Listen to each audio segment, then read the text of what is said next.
Welcome back to the sweatshop. In today's video, we're going to be working on this 1998 GMC Jimmy. What we're doing in today's video is we're going to be replacing the alternator on this 4.3 liter. This is not a hard job. Actually, one of the things that GM did decently well, they made this alternator accessible. Can't say they did that on all of the models throughout these years, but this one's decently accessible. That being said, you're of course going to want to know how to test to see if your alternator is bad and what you should be looking for from your battery. So I'm gonna be showing you that because this thing's not a hard job, which means I have a bit more time to show you stuff on how to diagnose certain things with regards to the alternator. Now, that being said, you really don't need any sort of specialty tool or anything like that. Just a multimeter is probably the most expensive tool that you'll need. If you're just replacing it, a basic socket set is really all that you need to take care of this job. Of course, before we get started with today's video, do me a big favor, hit that subscribe button as well as the notification bell so you never miss one of my new videos. You don't need anything special for this, really. You don't need a jack or, anything. It's a wonderful job. I'm kind of excited to do this today. Okay, with your hood open, you can see your wonderful alternator in plain view, which is very nice, as well as the battery, which is also very nice because there are various manufacturers that like to take those two items and stick them in places where you can't physically get at them very easily or see them, which is always fun. That being said, in order to verify that we have a craptacular alternator, there are a few processes that need to be implemented to ensure that it is crappy. First things first is that was a long way around to saying you got to check the goddamn battery voltage. First things first, what we have to do is check the battery voltage. Of course, you're going to need a multimeter for that. You don't need anything as expensive as this. Just a regular multimeter will do the trick. However, my Fluke is, well, a wonderful machine, and it comes with these handy dandy things, which I don't know if they were quite worth $800 plus, but whatever. You know, it also says Fluke and is yellow, so that makes me feel better about this purchase. Turn your wonderful meter to the DC voltage. This is another reason why I like it. It comes with a kickstand. It also comes with a light, so I can, show you guys what the hell's going on. Currently we have 12.23 volts. Now, this is obviously low. However, this vehicle was run for about 2 to 3 minutes in order for me to bring it from the front of my shop to the back. This battery is brand new, so I know that the battery is in good condition. Now, we're gonna start this thing up, and I want you to watch what happens to the voltage. We gotta move that in order to start it, because, well, it's not really a good idea. Let's move this so you can actually see what the hell's on the screen. There we go. Make sure these wires don't get caught up in that wonderful clutch fan.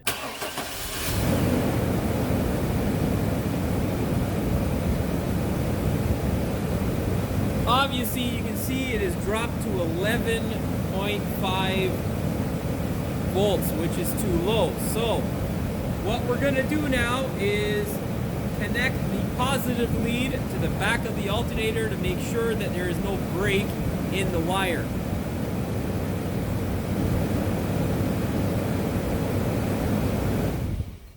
I still like the sound of the clutch fan. Okay, so we're at 12.4, and at the alternator we have 12.5. Obviously, I know that our alternator is bad, and therefore I'm not going to be load testing that wire. There is no drop or significant difference between the alternator and the battery. On older cars, depending on how they're wired, the regulator is triggered by a switch somewhere outside, either ECU or relay or whatever. So what I'm going to do is disconnect it, and if the voltage comes back, then we know that the regulator is either not getting a signal or it's bad. With it disconnected, what we're going to do now is fire it up and see what that voltage looks like.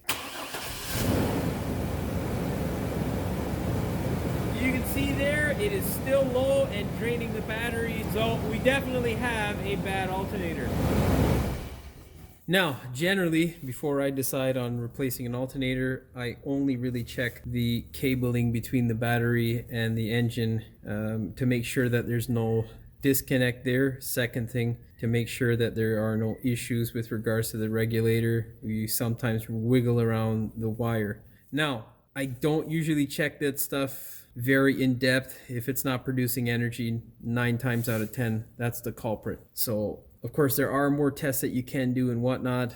I'm not going to be showing you that stuff today. Now that we've determined that our alternator is bad, what we can do is go ahead and start making a bit of room to get this guy out of here. You can see here there is a bit of a harness. Just go ahead and disconnect these guys here to give yourself some room. Get yourself a flat screwdriver and disconnect this guy here. You just move it out of the way. You're gonna need a 13 mil. There's also this annoying place where they put the harness as well. There's a bracket right on the bottom here that can be a bit of a pain in the ass from what I remember. So in the top here, there's a bracket here. You just need to release that 13 mil. You don't need to touch that bottom one. Although this bracket can get in the way. It's a little bit of an annoyance, but not a big deal. Just 13 mil ratchet wrench.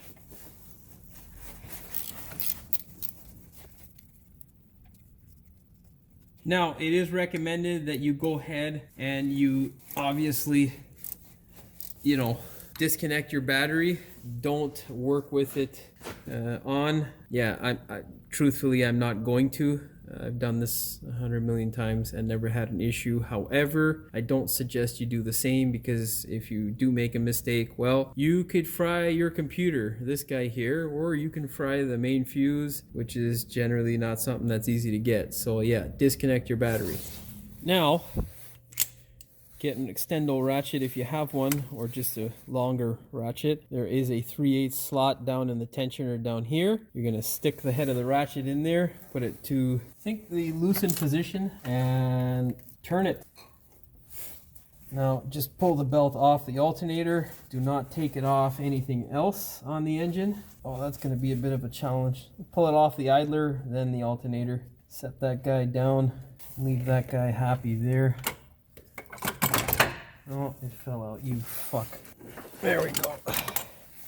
Now, get yourself a shallow 13 and just ratchet these guys loose. I don't think they're different sizes on this one, but always a good idea to put them separately and make sure you know what hole they come out of, because GM does like to mix stuff up sometimes depending on the application, and that can be a real pain in the ass. In this case, they are the same, which is nice. Make sure there's nothing else attached to it. We should only have our positive cable attached. Right now, let's put the rubber protector over it again. We'll pry that wonderful thing off.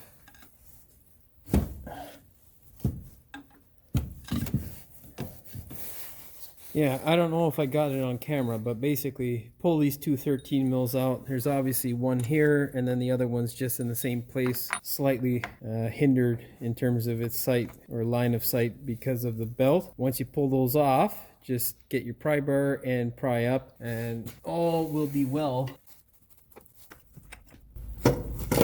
Okay, now, with our positive cable still connected, turn the alternator on its face like so. Get your 13 mil and loosen this guy up. Obviously your battery will be disconnected because that's what you should do. I wonder what killed this alternator. It looks to be in fairly decent shape, but whatever. Protect that guy, put it in a nice safe place, and pull off your alternator. There you go. Very easy. Nothing hard. Now we got to send this guy back to the wonderful rebuilder so we can get our core money back. Very, very importante that you check to make sure that the alternator you are putting in is exactly the same as the old one. It is seldom that the alternators will be different, but people do make mistakes. And on top of that, GM has different models of stuff, and it can be a nightmare sometimes. And there you see we have our amperage and all that sort of stuff. Make sure you have the correct amperage. This is a Delco part, and this one here is a Delphi, which is also another good manufacturer for our friends there at GM. Yeah, pretty much the same. There ain't no difference.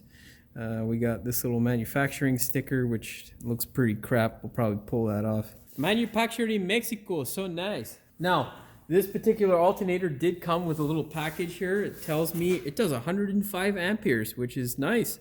48 at idle, which is cool. And 13 volts is the max load. I don't know what that is because it should be at 14, but whatever it is, we'll see. Yeah, nice that they gave me that little certificate of we didn't screw your shit up. This is the brand new nut.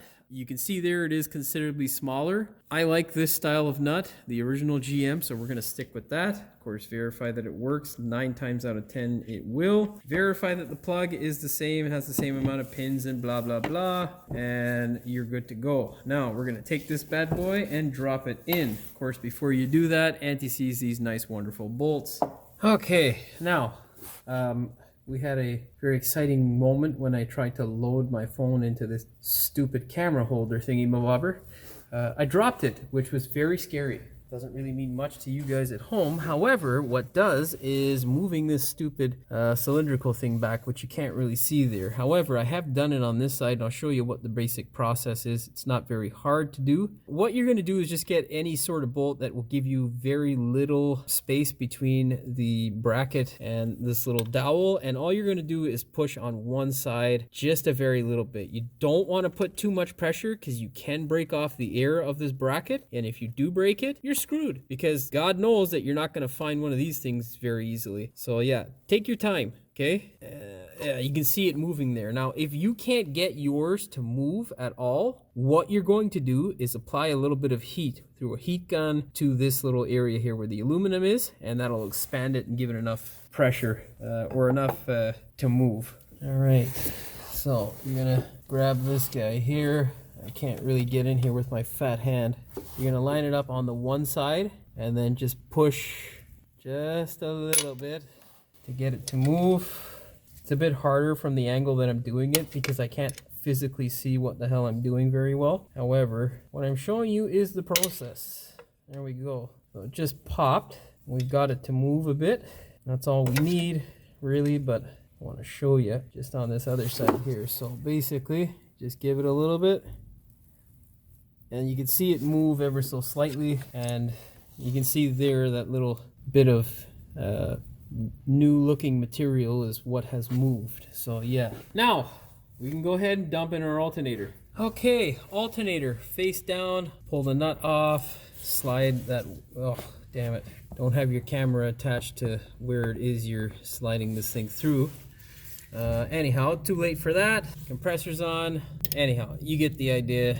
Thread this in, and then we will torque it so that stupid compressor comes off. I shall be back. Okay, grab your torque wrench, set it to 6 foot-pounds or 8 Newton meters, and torque this bolt up. With it torqued, go ahead and adjust your alternator. Go ahead and put it in the proper way it needs to be. Just make sure you are careful with your positive cable. Don't want to get it hung up anywhere or snagged on anything. Let's move those guys there. And now we can grab our alternator bolts and thread them in. Whatever you do, you don't want to tighten them up. You want to make sure that your alternator bolts have all been threaded in, and then you can go ahead and tighten them up as needed. Now you can grab the last guy there and shove it in. I know it's out of sight, but it's fine. Okay, now I'm going to set that camera up so you can see what the hell's going on. Okay, so this is kind of the only real position here where you can see everything, or 3 bolts that is. What you're going to do is just get a ratchet wrench and thread them all up. Don't tighten them up, don't snug them up, just thread them up right before they get snug. That way you can move it around if need be.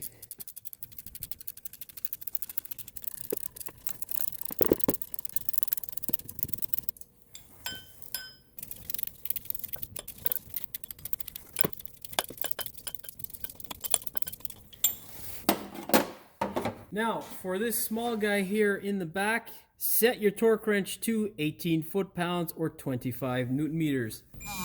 And now for the 2 long bolts out in the front, set your torque wrench to 36 foot-pounds or 50 Newton meters. There we go, we're almost there. Now, with regards to the belt being off, it is always a good idea to go ahead and check your pulleys. I'm not going to be doing that in this video. Essentially, all you got to do is just spin it and listen. Shake them to make sure there's not excessive play. These guys here, I'm not sure if they're going to be replaced or not, but I will be checking them at a later point. Nonetheless, if you have your belt off, go ahead and check your pulleys. It's definitely a good idea. That being said, let's go ahead and put our wiring back into place. Don't forget your alternator wiring. If I could see where the hell I gotta put it, it'd be nice, but that's one. Don't forget to plug the rest of these guys back in. There we go. EGR, and I think that's a igniter. All right, what do we gotta do now? Put our belt back on. Yeah, that would help. Okay, now what we're gonna do is, of course, get our extendo ratchet, put it down inside there on our wonderful tensioner. Come on, damn it. And then we gotta string that guy up some more. There we go. Now, put it on the alternator. We lost the pulley somewhere. There we go. Get it on this idler here. Just slide it in some more. Okay. Very important, make sure that the belt is around all of the pulleys. It's not on our crankshaft. Goddamn spring try to take my head out. Once you have the belt on, verify that the belt is on all the pulleys correctly before you start it up. All right, so we are at 12.19 volts, which is on the low side. However, I'm confident enough that this thing will start up and it will run. Now, what you need to listen for in this clip is the sound of the alternator. You should hear a sound. I'm not sure how this thing activates. I'm pretty sure it's just as soon as it starts going, she's on. Obviously, make sure that the alternator or battery light is not on inside the car. That's also a very good indicator as to whether your alternator has failed. And then confirm what the voltage is. It should be between 13.5 and 14.5. Generally around 14 is the highest you really want to see it. Although depending on the way it's set up and how the computer is set up to govern or how the alternator is governed, it can fluctuate. Nothing higher than 14.5 and nothing lower than 13.5. Okay, let's fire this thing up.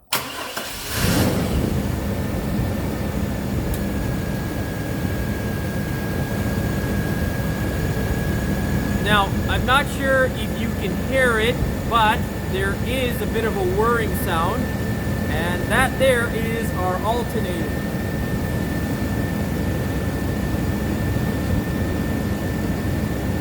It's also getting a bit warm, which means that it is working. You can see now that we're at 14.6. I'm not concerned about that because our battery voltage was low. Once I get the battery voltage nice and charged up to where it should be, it's going to gradually go down on its own. It'll also decrease when the idle decreases as well. Problem solved. Now it's been idling for about 3-4 minutes and you can see it's dropped down to 13.5. What you want to do is just rev it up to make sure it doesn't drop down and it actually goes up.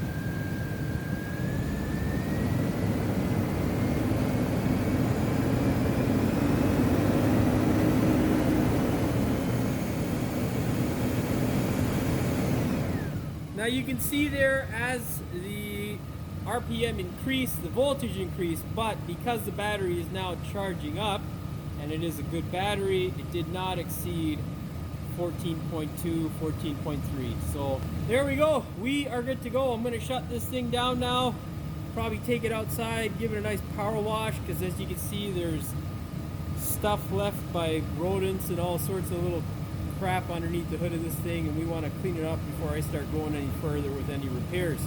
Thought the alternator video was going to be a nice short one, but yeah, I rambled on quite a bit and didn't get very good angles, so hopefully you find it useful, but if you don't, yeah, well, hey man, we're trying out here. Well, that's all she wrote for this one. Hopefully you found the video entertaining as well as insightful. If you did, please like, share, and subscribe. Don't forget to hit the notification bell so you never miss one of my new videos. And as always, thank you for watching. We will see you in the next one. What we're doing in today's video is we are going to be replacing the alternator on this Jimmy. The engine is mounted front to back, which is wonderful because if you've worked on, well, GM products that were front wheel drive of these years, it was a royal pain in the ass to get some of those alternators out. Impalas, Sentries, and you know, all those wonderful nightmares like in the 3.8, 3.1, 3.4. Yeah, you can hear the sorrow in my voice as I have those memories creep in. This thing here as well is a blast from the past for me. I haven't done much work on 4.3 liters in, oh man, it's been years to be honest, because most of these things are gone and extinct. They're not around up here in Canada. Most of them rot to hell. I did film a short video of me. This guy here is dead. What I'm going to be doing obviously is showing you how to replace it in today's video, which I said in the beginning of this clip, which is approximately 2 minutes ago. So anyhow, maybe we might just refilm it so that you guys don't have to suffer through me being nostalgic. There's that piece of shit compressor, so I'm going to shut this fucking clip off. Starting this thing for the first time in a very, very long time, which was kind of cool, you know. It brings back a lot of memories. You don't hear engines with clutch fans very often anymore. It's usually just on big trucks. So, you know, it's good. It's definitely a good feeling to hear those clutch fans. Brings back a lot of good memories from my early career. Anyhow, first things first, verify that we have voltage or proper, oh god, I'm kind of fucking irritated. You know why? Because I get a call from these fucking scam artists about this bullshit. You know, they have this scam basically that is actually fairly good, and it's going to take a lot of people for a ride because it sounds legitimate. Essentially, of course, the people have accents because, you know, they're not from Canada. So they call and they're, hello sir, I'm from blah blah blah, and next thing you know, they're selling you some crap that on its face doesn't appear to be something that is a lie. Two reasons: because they're calling from Canadian numbers that are affiliated with Bell, and you call back and of course it's a Bell number, so they'll be taking people for a ride with regards to cell phone plans and all that sort of crap. And the reason how I caught them is, first off, Bell call centers are usually in the Philippines, not India. And the second thing is the guy, well, most of these guys being shitbags, if you ask a few questions, you see really quick that they're lying about whatever it is that they're trying to sell you. It's really an unfortunate, annoying thing to go through. Sometimes I want to go to one of these call centers and just kick the shit out of some of these people. They're such lowlifes to scam people out of money. Like, come on, dude. Anyhow, this whole fucking clip's gonna go to the garbage now. Probably won't even get into the video. Currently, we have 0 fucking volts. That is not right. I still like the sound of the clutch fan. Don't hit the camera. Sometimes a regulator is energized through a computer or something other than the fuck am I saying? I just lost my whole train of thought there. While you're disconnected, let's fire it up and see what it sounds like, or what it if it produces with the fucking piece of shit. Hey, dead battery, or fucking stupid. To slip this guy out, but you don't need to get that 13 mil in the fuck did I just say?